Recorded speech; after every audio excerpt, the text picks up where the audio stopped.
I think women need to know that birth, even if they don't think so while they're going through pregnancy, birth is enormously important for women. People were out in oblivion, and childbirth was a very, very bad experience for everybody, and everybody was very afraid and didn't know how to get through it.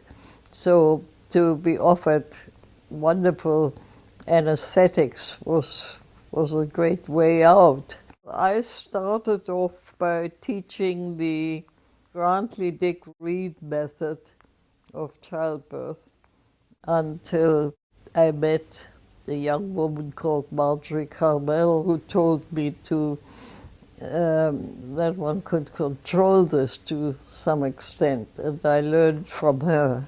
At that time, women were tied down and heavily medicated and completely unaware of what was happening. It was secretive, it was isolated.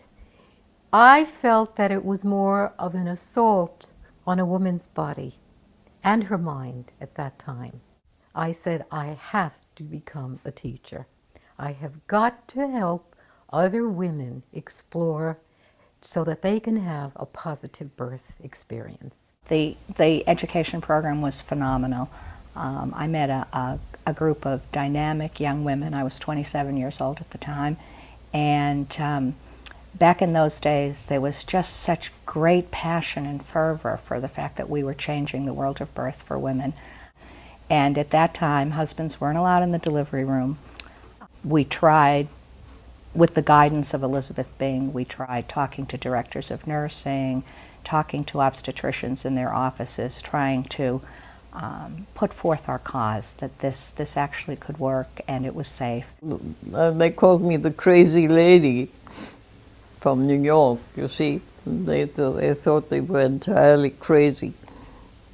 And but we persevered. But the women were our strongest allies in this. They wanted natural birth, and we taught them everything they needed to know to have it, including advocacy. I think that public opinion plays a great, great role.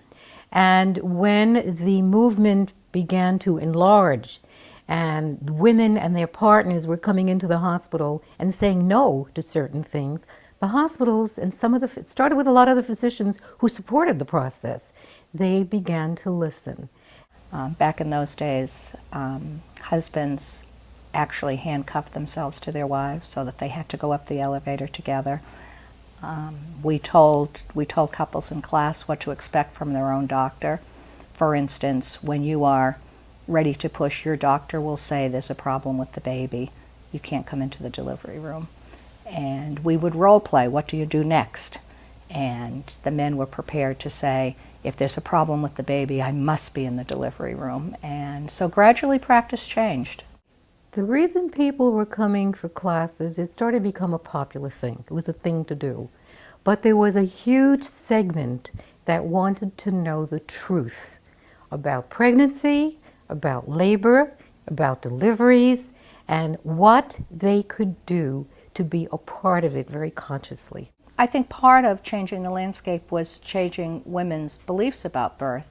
But the hospitals were much simpler places to give birth in those days. If you could avoid scopolamine, if you could have somebody with you for labor support, there were no other, and you could have your husband in the delivery room, there were no other interferences with natural birth.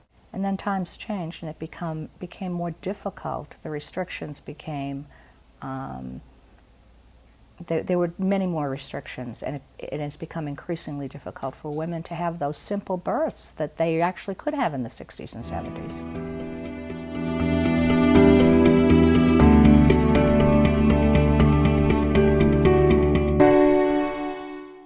The work of childbirth educators is much more difficult now than it was when I started teaching in the 70s and 80s. Much more difficult, and it's more difficult than it was in the 90s. My first child's birth, I was a political consultant. So, when I applied to the program, the wonderful woman accepted me said, you're going to see really soon that there's nothing more political than birth and breastfeeding and parenting, and that this is the most logical career path or turn your career path could take. And I thought, wow, that's so nice of her to say, but that can't really be true, but it is, and I think everyone knows that now. Yeah. We are fighting a very, very big battle. A very big battle. I think that women now more than ever need information. They need to be armed with information when they walk into their birth experience. Well, I think there's certainly been an information explosion compared to the 60s and the 70s, that women can access tremendous amounts of information in the internet. Unlike the 60s and 70s when we had Elizabeth Sping's books and nothing else, now there are hundreds of them. However, I think that childbirth education is vitally important because it helps women sort out all of that information and make sense of it and discover what's relevant to them, how to simplify it so they can gain the confidence in their own ability to give birth that the women in the 60s and 70s had. And it's so interesting that the science is on the side of that early history and what was being taught 30, 40, 50 years ago. If they're working with a teacher who's really delivering on those 6 care practices, one, to learn the evidence base, and I think more importantly, to go on a journey of self-discovery that's supported by the evidence-based material, where they are coming into a time in their life like no other. The pregnancy experience is unique, the birth experience is unique, and I think it's unique each time it happens. And there's something extra magical and extra special about that first time. Trying to talk to people about the value of childbirth education, comparing it almost to the research that they would do about buying a car, or the research that they would do about the doctor that they're sending their mother to for whatever care she needs, or to the dog walker that they research extensively. And I feel like people put a lot of research into almost all parts of their lives except childbirth sometimes. So I try to kind of put it on this basic practical level of understanding that they actually have a lot more choices than they may have even realized. And how will they really know how to ask, the right kind of questions for them if they haven't really looked into it? The parents that are in, 2010, they're thinking about having a baby or they are pregnant, they're going to come into a community of other people that are pregnant like themselves. You are now in this transformative stage in your life. And here you're going to get to be with other new mamas, other new dads, and talk about what this is like, what this shift, this huge monumental shift in your life is like.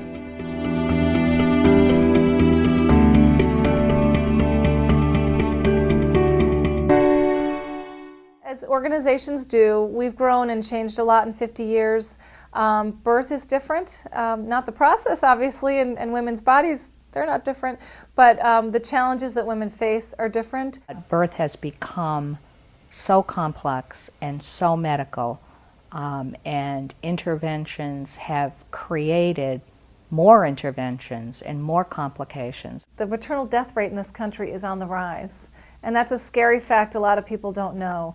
And I really think that women need to start waking up to this reality and knowing how to protect themselves. And I hate to say it that way, it breaks my heart, but it's very important that women learn what their options are and how to have a safe and healthy birth for the sake of themselves and their baby. It's getting harder and harder to do that in this country and in lots of other places too.